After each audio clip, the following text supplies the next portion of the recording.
Bismillahirrahmanirrahim. Assalamualaikum warahmatullahi wabarakatuh. Alhamdulillahirabbil alamin wassalatu wassalamu asrofil anbiya'i wal mursalin wa ala alihi washabbihi ajmain. Teman-teman, apa kabar? Mudah-mudahan kita semua dalam keadaan baik dan sehat dalam ridho dan rahmat Allah Subhanahu wa taala. Teman-teman, saya sebetulnya ingin menyapa kalian dengan senyum, dengan suasana hati yang riang begitu ya. Tapi itu tidak bisa saya lakukan karena saya itu bukan tipe orang yang bisa bersandiwara begitu kan. Suasana hati saya akan berpengaruh terhadap roman muka saya, begitulah kira-kira. Saya nggak bisa cengengesan karena saya dalam konteks menyampaikan konten ini ya, membuat konten ini, hati saya sedang sedih dan sekaligus marah begitu ya. Mengapa demikian? Tentu kalian yang memberikan satu perhatian atau yang mengikuti berita ya terkait dengan pemanggilan salah satu ulama kita, ulama muda yang luar biasa ya, Habib Bahar bin Smith ya, HBS ya, Jenderal HBS ya, memenuhi panggilan Polda Jawa Barat ya, dengan beberapa sangkaan atau sesuai dengan laporan pelapor bangsat itu ya. Jadi yang ingin saya sampaikan, dan ini menjadi perhatian kita semua, kita sedih ya, kita sedih aparat penegak hukum kita itu tidak sesuai dengan diktum hukum ya, yaitu equality before the law ya, bahwa hukum berlaku sama di depan hukum, semua orang dianggap sama ya, hukum berlaku bagi siapa saja. Tapi faktanya ya, kita cermati terutama di kurun pemerintahan yang sejak 14 sampai hari ini ya, itu tebang pilih yang terjadi ya.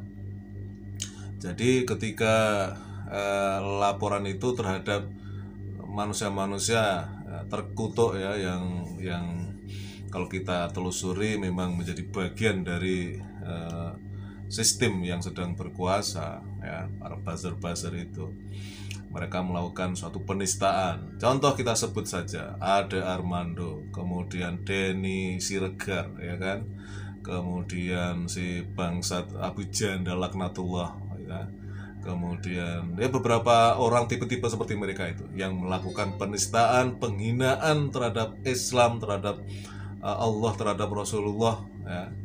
Itu laporan dilakukan dari kalangan umat Islam kepada aparat penegak hukum. Tapi faktanya sampai hari ini ya, terhadap manusia-manusia bangsat terkutuk laknatullah alaihim ini tidak dilakukan tindakan apapun ya kan.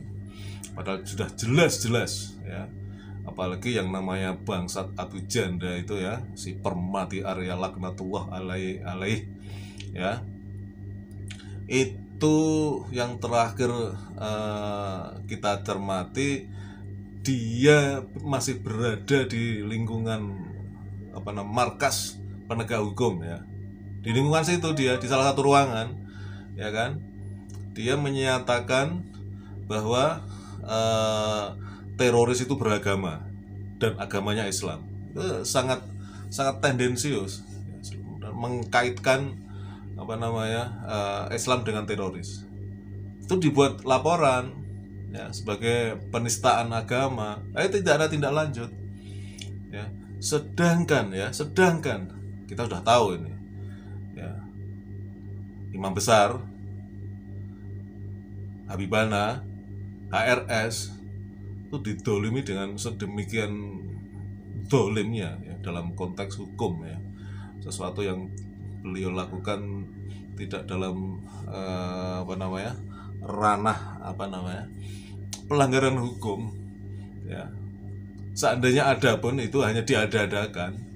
Itu seperti sekarang nasib beliau itu ya, kita sudah mengikuti semua beliau. Nah sekarang Habib yang lebih muda lagi ya, yang kita kenal dengan Jenderal HBS, Habib Bahar Smith ya, dilaporkan dalam tempo hitungan hari saja langsung ditindaklanjuti, dipanggil ya, karena karena beliau tinggal di kawasan Jawa Barat, maka dia dipanggil di Polda Jawa Barat itu.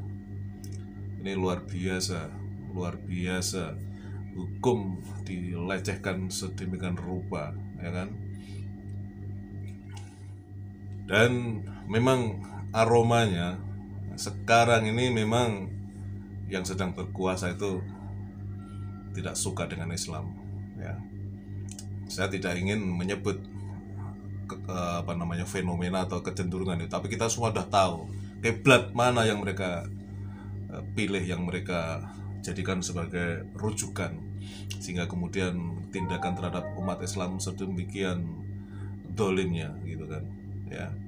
Kita tahu lah, ya, kebangkitan bla bla bla itu, ya, kebangkitan ideologi bla bla bla itu, ya, yang sekarang muncul dengan bukan lagi laten tetapi nyata, ya kan.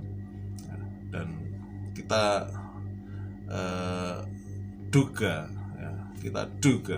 ya kan, udah banyak di pos-pos strategis, ya, dari pemerintahan, ya, dikuasai oleh mereka, sehingga tindakan mereka terhadap umat Islam terasa sekali, karena musuh mereka yang terbesar adalah umat Islam, ya, sudah jelas itu. Maka pada kesempatan ini, ya, demi Allah, ya, nanti jutaan umat Islam pasti, saya yakin, di yaumil hisab nanti akan menuntut kepada kalian, wahai para penegak hukum, yang kalian tidak melakukan sesuai dengan prosedur, ya, diktum, ya, equality before the law, ya, bahwa hukum sama bagi siapapun, ya. Laporan terhadap para penista agama kalian tidak lanjuti, tetapi laporan terhadap para ulama kami yang sesungguhnya mereka dalam koridor amar ma'ruf nahi mungkar, ya kan, menegakkan kebenaran, melawan kezaliman, ya, langsung ditindak, kalian tidak lanjuti. Kami, termasuk saya, akan menuntut nanti di yaumil hisab, ya, ketidakadilan yang kalian lakukan. Kalian juga mesti tahu bahwa hadis Rasulullah mengatakan 2 dari 3 penegak hukum akan masuk neraka karena tindakan-tindakan kalian yang seperti itu, ya. Buat apa sekolah tinggi-tinggi, buat apa sekolah hukum segala macam, tetapi ketika dalam praksis, dalam praktek, ya, kalian tidak bisa menjadi seorang penegak hukum yang adil, ya kan. Kalian tidak bisa bertindak, ya, bagi semua pihak tanpa pandang bulu. Ternyata bulu kalian pandang. Bulu siapa dulu? Kalau bulu bagian dari bulu kalian, tidak kalian tindak lanjuti, ya. Tapi kepada para ulama-ulama kami, ustadz-ustadz kami, quick respon, cepat direspon, ya. Ini sungguh menyedihkan ini, ya. Republik ini sungguh menyedihkan karena begitulah wajah hukum di negeri ini, ya. Sekali lagi saya bersaksi, dan saya demi Tuhan, demi Allah, saya akan menuntut nanti di akhirat, di yaumil hisab, ya, dalam konteks penegakan hukum yang tidak adil di negeri ini, ya. Itu saja yang ingin saya sampaikan. Mudah-mudahan para ulama kami tetap tegar di dalam perjuangan amar ma'ruf nahi mungkar, ya, menegakkan dan membela agama Allah. Insya Allah kemenangan akan kami raih, karena Allah sudah menjanjikan kemenangan bagi orang-orang yang beriman. Terima kasih. Assalamualaikum warahmatullahi wabarakatuh.